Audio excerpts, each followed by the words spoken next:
Hello, Thriving in Spite of It and Backyard Devo friends. I want to bring you this really special message tonight, straight from my heart.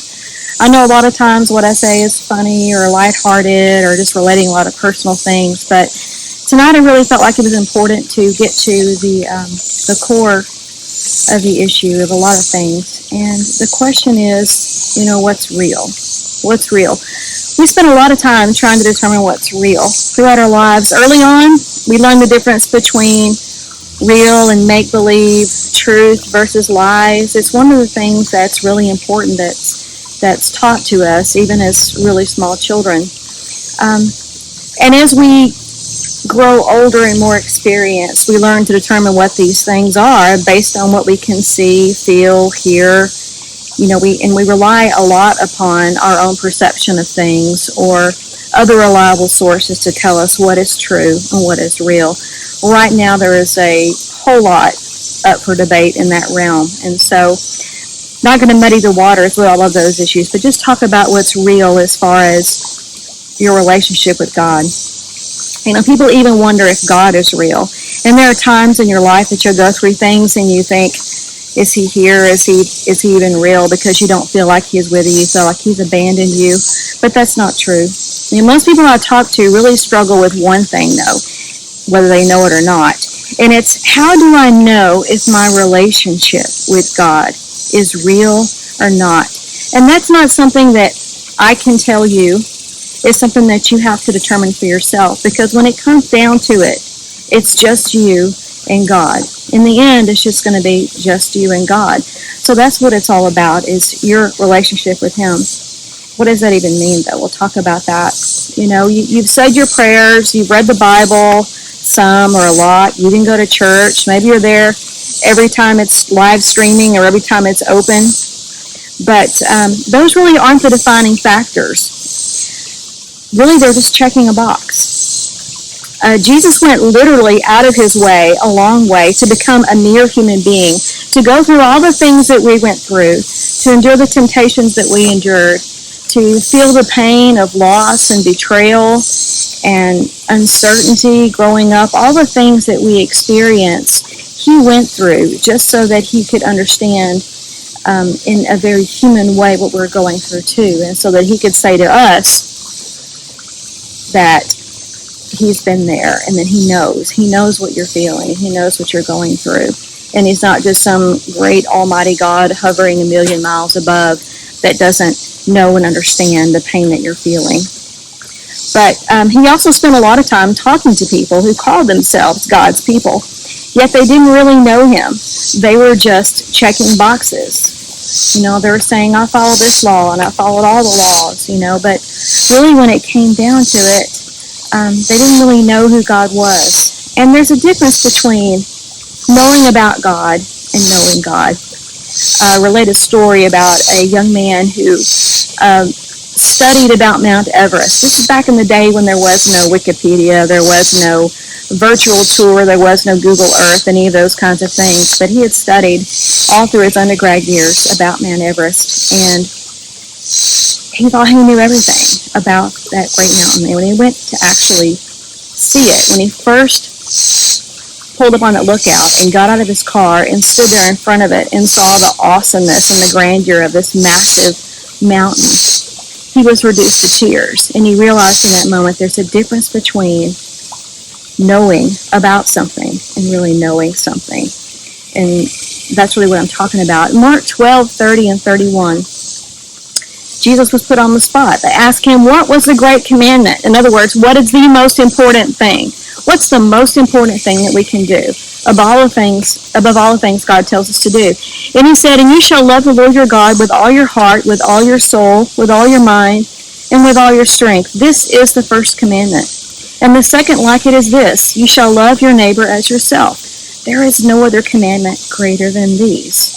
This is something that goes deeper than just checking a box. This is something that goes deeper than follow the commandments and don't do this and don't do that. This is about giving up your whole heart and soul to be devoted to God, and that's a completely different level from anything that they've been taught before. This is where the difference lies, people. Not in doing this or doing that or not doing this or not doing that because you're just trying to get right with God on your own. It's not doing the right thing that makes your heart fully devoted to God. It's the other way around.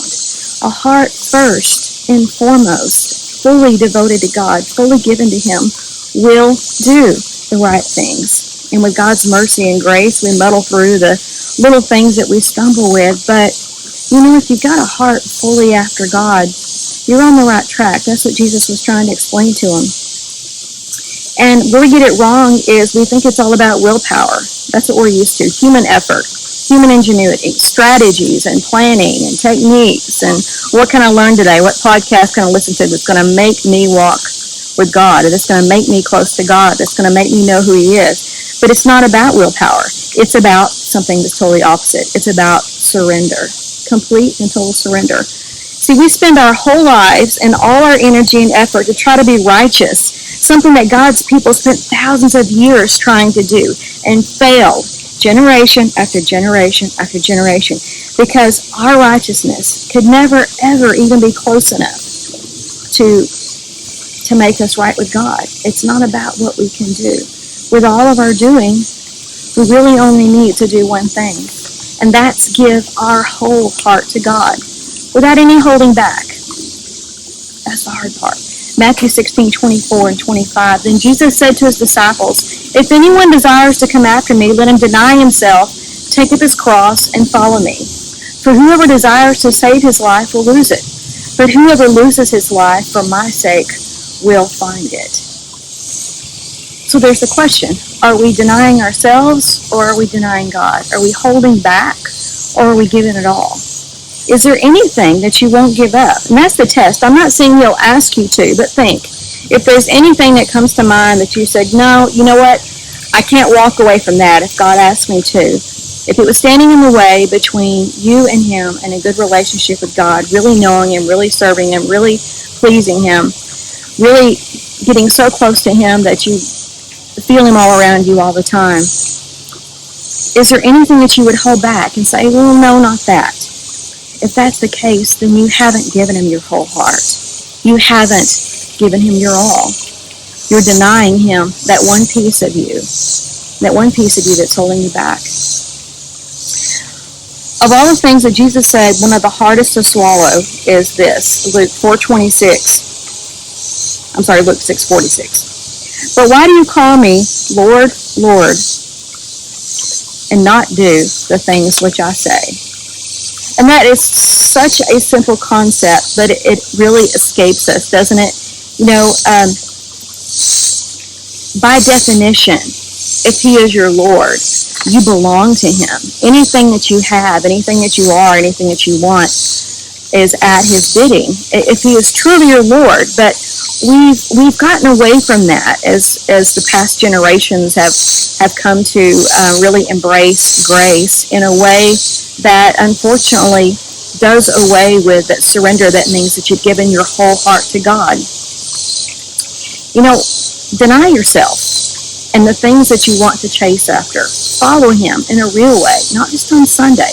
Love Him with all your heart, not just part of it, not just the parts of it that you want to give up. That's how you know it's real. Ask Him what that looks like, that full surrender. To love Him with your whole heart. God, what does that look like? What do I need to clear out to make room for you to fully occupy my heart without any holding back? Ask Him what that is. Have the courage. Everything that you are, everything you have been, everything that you wish you could be, everything that you're not, everything that you've failed at, everything that's in you that's broken, and all the things that you think are whole and good and okay in your life, have the courage to surrender those too and ask Him what He thinks about them. Stop relying on your own opinion. Keep asking and keep listening. And listen to what He tells you to do. And do what He says. And then you can authentically call Him your Lord. You won't be sorry. Nothing you could give up will ever come close to comparing with what you'll gain by having a real, true relationship with God. Jeremiah 29:13 says, "If you look for me wholeheartedly, you will find me." What a promise. What a reward. to be able to find God. That's the thing that all of mankind has been doing from the beginning. Ever since Adam wandered away from God and his promises with disobedience. Ever since that time that he was separated from God's presence by being kicked out of the Garden of Eden, we've been trying to find and know God. Finding and knowing God doesn't have to be a struggle, though. It's only hard if you're holding on to the things that you don't want to leave behind. When you give him your whole heart, it changes everything. It releases you from that struggle, from that hardship. There's a story of a woman who was married to a cruel and demanding man.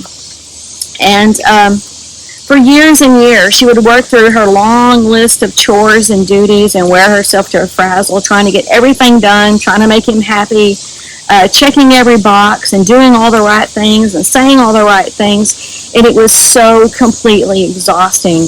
She just thought it was going to kill her.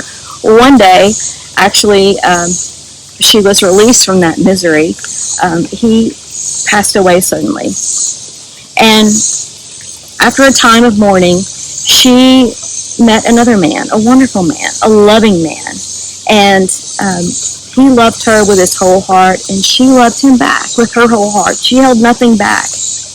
And she did everything she could to make him happy because it flowed from her heart, this effort, this energy, this like a river of water that just kind of flowed out of her, that she wanted to make him so happy. She loved him so much. And one day while she was doing some spring cleaning, she ran across this old list. It was on a piece of paper, stuffed in the back of her drawer, and it was her list of chores that she did for the cruel husband before. The one she thought was such a hard taskmaster, the one that she hated, the one that she begrudgingly served and was married to. And strangely enough, when she looked at the list, she was now doing all the things that she did before. It was the same thing day after day, the things, the way that she was serving, the things that she was doing, the duties, the responsibilities, all those things that before she was just checking a box. She now did instinctively, intrinsically. Part of her was to serve and to love and to devote herself to him because she loved him so much. That's what I'm trying to say. With love, there is no struggle. When you give the Lord your whole heart, it's not a chore to do what's right. With all you're doing, all you have to do is surrender and just fully belong to him, holding nothing back. And then and only then will you experience the most real thing you've ever known. Walking and talking with him, listening and understanding how complete his love for you, realizing the extent of his mercy and the power of his life-giving spirit to change you, to really change you from the inside out, effortlessly and completely. And all you have to do is pray and mean it. It's not something you have to work on. It's his work in you that changes you. And that comes about with a completely devoted heart to him. You see, when he knows that your heart is all yours, he's got a blank canvas to work on and make it something beautiful and make it something that you wish it always was. All you have to do is pray and mean it. And then really do it. Listen to what he tells you and follow what he says. And you'll develop that dialogue with him. You'll develop that closeness with him that you've never known if you will just have the courage to open up and ask, Lord, I give you my whole heart. This is all you have to pray. God, I know I've given my heart to you before, but now I give you my whole heart. Lord, every corner of it. Take me and break me and remake me and change me into something beautiful, God, because I know that there's a better way. I know there's a better life, and there's a better future for me than what I've been trying to forge out myself with my own efforts. But God, I give my whole heart to you today. Take it.